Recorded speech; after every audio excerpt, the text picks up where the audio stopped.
How the heck is this reality? It's a picture of me with John Madden, and it's old too. Like you can tell. Like, I have from a while back. some kind of beard. I don't even know what's going on there. It's I not. I remember don't. those days. Yeah, I don't quite have the beard. The skills, though. Look at that. Was Yeah, my barber. I mean, he's the best. And shout out Yeah. to Jason Skills, the barber. I mean, he's just out of control, man. He's so good. And he would do way more than that. But anyway, this is me like before the full beard. When was this picture? Maybe 2000. Shoot, man, I don't even know. 14, 2012. Let's say 2012. Yeah, I'm 2011. Gonna guess. 2011. Yeah. Wow. So here's a picture of me and Madden. So, guys, I am always under pressure when doing the podcast. Like people just like kind of want me to shut up and answer questions. And really, like we're at the point right now that like there's no questions to answer, right? So like there's no pressure. Like I'm just going to tell my story, and this is going to be more about John Madden and entrepreneurship and believing and all that. And something I'm really passionate about. I even hopped on a lot of entrepreneurship podcasts and whatnot, but I want to focus on fantasy. You can't do everything, but one of the main themes I always say on those podcasts, or when people talk to me and like, oh, how are you successful and this and that. And, I always tell them, it wasn't always like this, obviously. Like it was a long journey of a lot of failures, a ton of failures. And it's like, you never know when it's going to happen. And when you achieve your goals, at least for me, and I think for you too, it's probably not going to happen how you thought, right? Like maybe you're a basketball player, you want to go pro, and you want to win a Super Bowl. Maybe you actually become a power forward and win, the European League. Come on, right? Hey, we're talking basketball. Yes, right? That's great. No, but actually, it'd probably be the other way around, right? You great basketball player, but then you become a tight end, right? Yeah, but like that, yeah. Still, so you never know, like Jimmy Graham. Jimmy Graham, Tony G, right? You never know. Antonio, what's the Charger? Antonio Gates. Antonio Gates. Yeah, you never know, like how or Orange Julius Thomas. I mean, that's LeBron James. I mean, he was a tight end in college, right? A lot of he was a wide receiver, yeah. But wide receiver. You just don't know. You just don't know how you're gonna get. That wasn't even a great example. So let's not keep up with those examples. Just kept going down that rabbit hole. You don't know. It's probably not going to be achieved how you think. Even if you achieve the exact goal, you're like, wow, I didn't think the journey would be like this. So trust me, when you do stuff and you put passion into it, someone's gonna notice. So everyone would tell me like, oh, some TV producer will notice, or I'm doing music, some music producer, some record label will notice. It's not about that. It's not about the big man. Those are gone now. That's back in the 90s. You don't need the big rich dude in a suit in a big office to tell you can make it or not, because that's dead right now. TikTok stars are celebrities. Kids want to become YouTubers.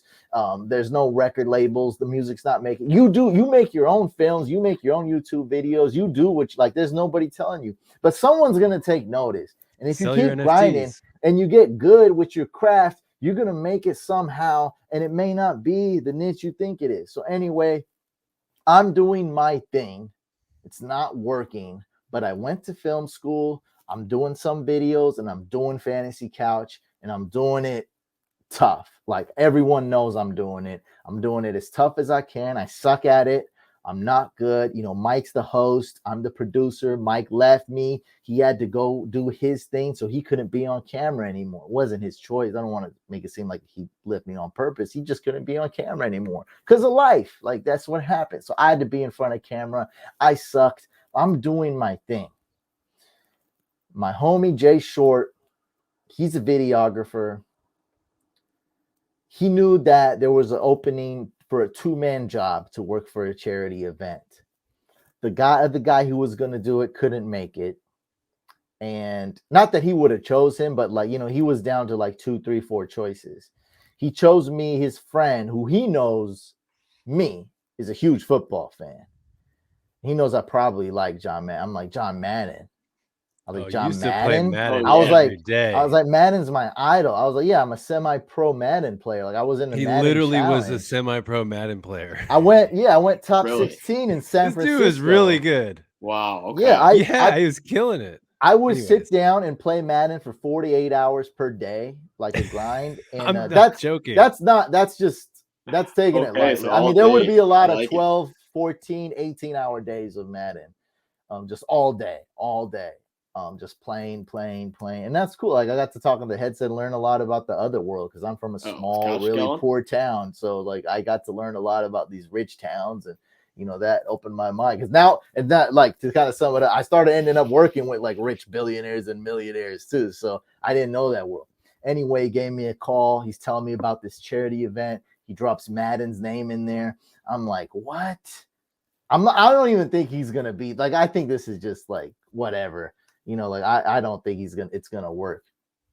And so I go and I'm doing videography for a charity event with John Madden and Steve Mariucci. They call it Battle of the Bay. And because Madden's representing Oakland Raiders, Steve Mariucci's represent San Francisco 49ers. We have Battle of the Bay where those two teams face off. That's what we call it. And so they're doing that for a charity event.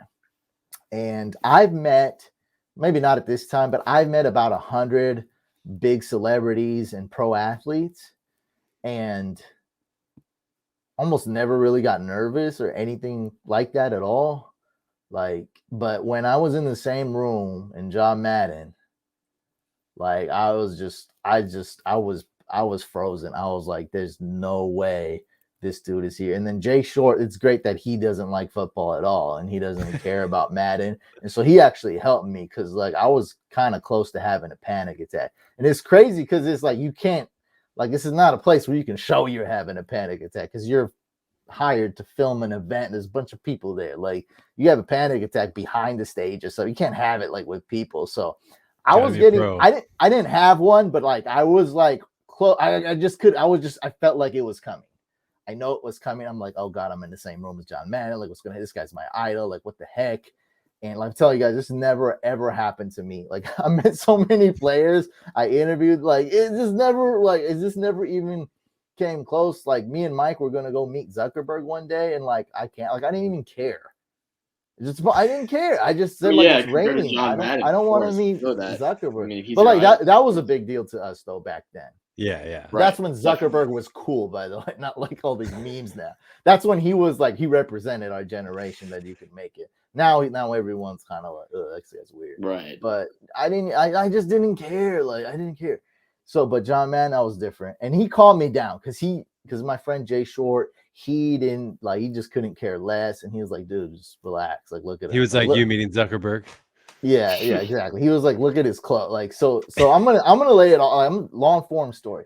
So I did this. I got to meet John Madden, take a picture, and you can see right here by the picture, like he's cool. I got to take a picture with him. I got to meet Mooch. We worked together, and we ended up doing this every year for 5 years, right?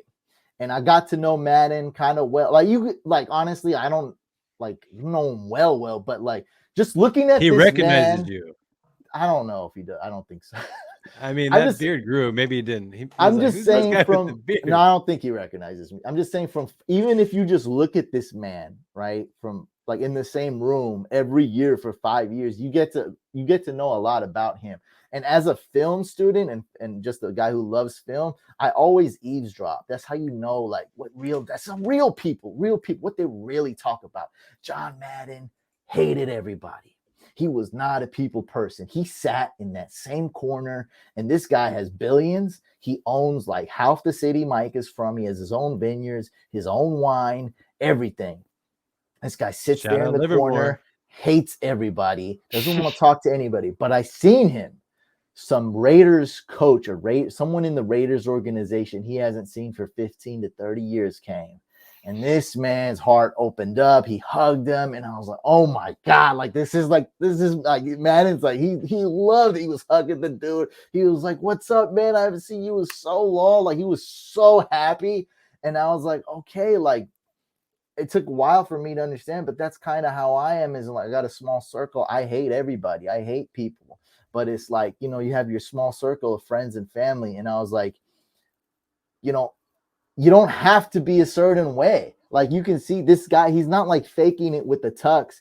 He's you know, the way he sounds, the way he talks with that bass in his voice, he's not cocky at all. He's like the most humble dude. He's so, for those of you that can't see, in both pictures, go back to the top one and the bottom one again. Just, he's always wearing a wrinkled shirt that's comfortable, wrinkled pants, some hat he just finds and throws on. This dude has he doesn't give a crap about what anybody thinks. Oh yeah, at all. And look at, you know, like, I'm not saying like I'm mad. I'm saying that just barely knowing this guy and looking at him from across the room taught me a lot. He taught me.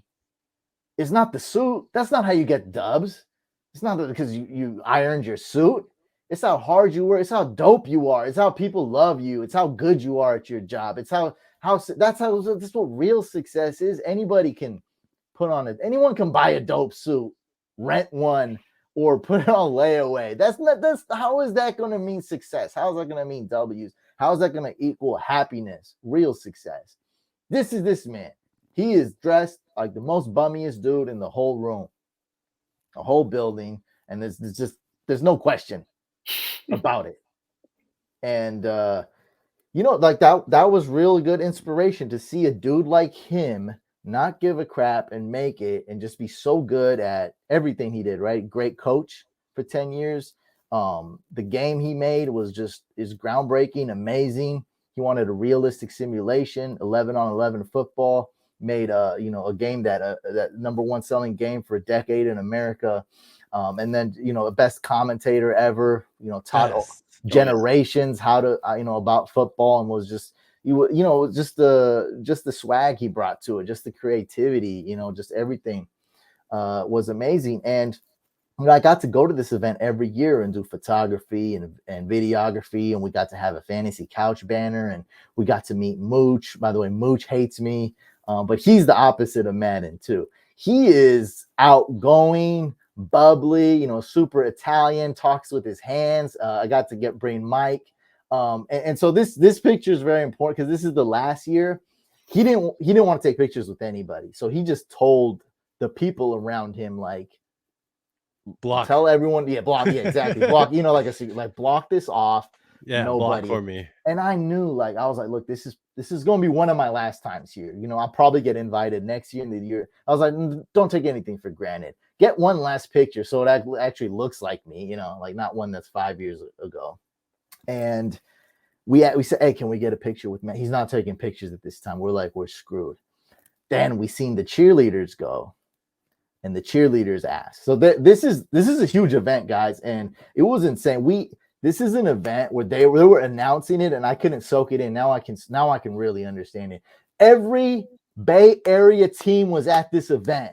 I'm talking about crazy, the SaberCats and Saber Kittens. Arena football. Where are they? San Jose Saber Kittens, Sabercats. Yeah. The cheerleaders are called the Saber Kittens. San Jose Sharks, San Francisco Giants, Oakland A's, Oakland Raiders, San Francisco 49ers. Like, are you kidding me? Crazy. They may have even invited the Kings, just Northern California. Not it. Close, but no cigar. Close, but no invite, baby. But I'm sorry, Kings. I tried for you. All the dancers, everything, pro athletes, coaches, like they were all GMs. Yeah, there were a lot of athletes. Reggie McKenzie was there, everything. You know, old Couch Fam crew members. They ain't listening to this, you idiots. You took a picture with the lawn snapper and you thought it was Matt Leinart. You idiots. I'm like, he looks wide for Matt Leinart, but that was so funny. I love that they did that, and I love that I wasn't in that picture. That dude did look like Matthew Leinart, though, just like 55 pounds bigger. So the cheerleaders asked to take a picture, and they can't say no. They're like all, you know, like Niner and Raider cheerleader. Like, you can't say no to like real cheerleaders, like in uniform. And me and Mike were like, this is our chance. By the way, me and Mike are teammates. We're like A-Rod and who's Jeter? Derek Jeter, yeah. Kobe and Shaq. You know, like we don't need to communicate much. We're on the same page. We're like, this is our chance. And then he's like, and then one of us said that, and the other agreed. And we knew there. This was our last chance to get the photo. So, we rushed through the brigade. It's only one dude blocking, by the way. So we rushed through, and he's like, no. I'm like, hey, bro, we're getting in. So we didn't. This is all nonverbal communication, but he knew, like, we're going behind these cheerleaders, and we're gonna take this damn photo. So we went, and this is the photo we took. That's the one with Mike, and then the first one's with me. It's the same day, and we took the photos. Boom, I took his, he took mine. And that's the last photo I got with Madden, and that was actually the last year I went, because I got an invite next year, and I was like, I can't make it anyway, man. Like, this, like, thank you so much. Like, so now I'm getting invites just as a guest, and they got the best pizza there and everything. It's an Italian, like, bocce restaurant. So yeah, and I got to bring the crew every year. I got to bring one person or two or three. So Drew, you got to go once, right? Yeah. This is my picture.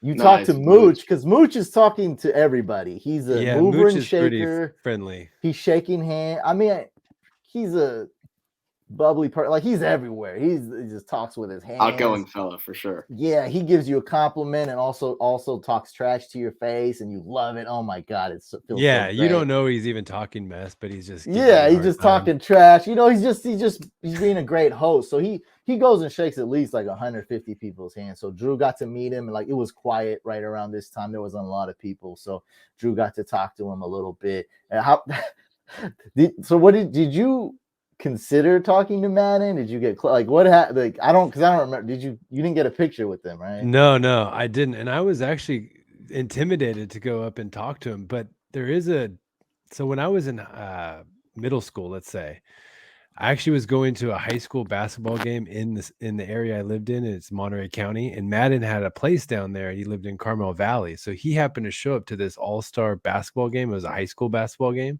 And I remember my friend's mom brought us to the game. So we see Madden across the arena. It's just a high school basketball arena. It's nothing big, right? But you can see that he's sitting over there. He's got a couple people with him. And she basically made us go over there. So at that point, like, we were like kind of getting pushed like by a mom, like, go get Madden's autograph, go get Madden's autograph. So we did. So I had felt like in life, I think that, like, okay, I already had this experience, although maybe I was like 10 years younger or 15 years younger. But yeah, I was intimidated when I was with you guys. I didn't feel like it was like my place. Like, I didn't know him or have any familiarity with him at that point. And I didn't have a mom pushing me behind, like, go do this, go do this, go do this. So I was just like, no, I think I'll just hang tight. Yeah, so that's my recollection. It's intimidating. Yeah, it's intimidating. Yeah, no, I feel I wouldn't have met him when I was a kid if my friend's mom hadn't pushed me. And I can tell you, he hated signing those things for you. By the way. Oh yeah, we got his autograph then. And then, but your kids, he can't say. It's hard to. That's say true. No he can't say no. Yeah, but he is like, trust me, I know I'm good enough to know his signature is one of a kind, though. I mean, it's just beautiful. If you look at like the scribbling, I actually saw another autograph from my mom. Actually, her mom, my grandma, was a cocktail waitress in Oakland in the 70s. She worked at a bar, and all the Oakland Raiders used to go in there. So like Jim Otto, Ken Stabler, I mean, you name it. Like, I think Willie Brown was there. So she has an autograph book of all the signatures from the Oakland Raiders, right? So what I did is I was flipping through this book at one day, and I was looking at all the signatures, and I remember telling my mom, I said, that one looks really cool. And I was like 7, 8 years old. So she was like, oh, that's John Madden's signature. And I remember that signature. It's just like the big J comes back with the M. And then also you would see it on the video game.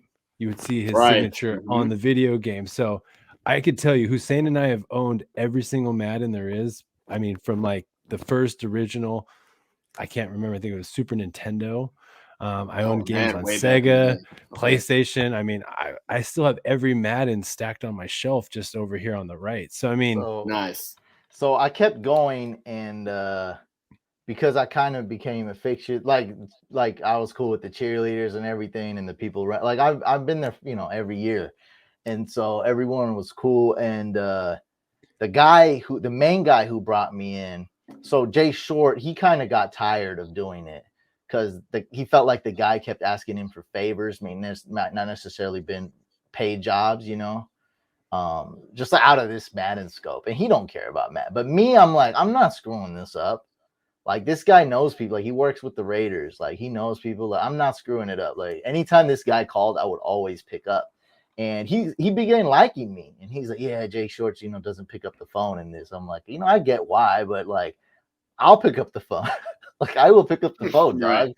Like, I'm not squat. Like, this is the type of stuff you live for. And so also, guys, when an opportunity comes, know it's an opportunity and don't screw up and pick up the phone. All right. That's how, like, you just never know. Yeah, it's sometimes a 1 in a million chance.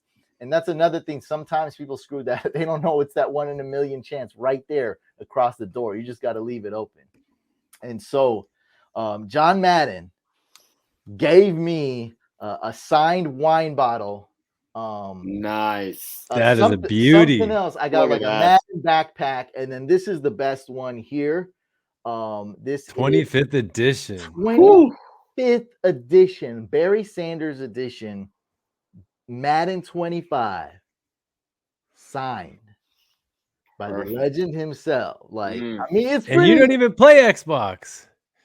I mean, no, I'm just saying at the time we all played PlayStation. I remember giving Hussein a hard time and said, why is it on an Xbox? I don't care if there's even a disc in here. Who cares? Like, what are you talking about? I'm not playing this game, dude. So this is it was great. Signed copy by John. I have a signed copy of his wine too, a wine bottle from his vineyard, and a bunch of other stuff he gave me. This is definitely the best thing. And so, like, yeah, man, it was pretty crazy. And I don't know what else can I say about. I got other stuff to talk about for sure, like regarding this. But is there any questions you guys had about John Madden or Mooch? I think I'm forgetting stuff. Well, I do remember you did a lot of video work for them, right? So where did those videos actually get played? Was it on their website, I believe, or you did a recap video for them, or I know you did photos, but what was the exact project that you were doing? Like, because you've made a lot of that wasn't really important. Like, it was like a simple video for their website, and I made their website for the charity event, Madden Mooch Bocce charity. Because you've done a lot of that corporate video stuff and website work. So I was working with the guy, like I was helping him with social media. I designed the website. I updated the website. Like, I started becoming good friends with the guy who hired Jay Short in the first place. I helped him with everything. Like I said, I always picked up the phone. Like, I'm never going to squander this opportunity. I'm telling you, like, you guys, like, you think it sounds crazy, but like, there's opportunities out there that come 1 in a million, and people really don't understand it. Yeah, they don't understand it. Like, oh, I've done this before. See how me and Mike took that photo, and that might seem dumb to people, but I mean, that photo means a lot to me, and I'm very proud of myself that I didn't take anything for granted. I knew I'd be back next year and the year after, but I was like, I might not either, and I wasn't. That was the last time I saw John Madden. And yeah, man, it means a lot to me. He taught me a lot, even just looking at him from across the room. That was like my most interaction with John Madden.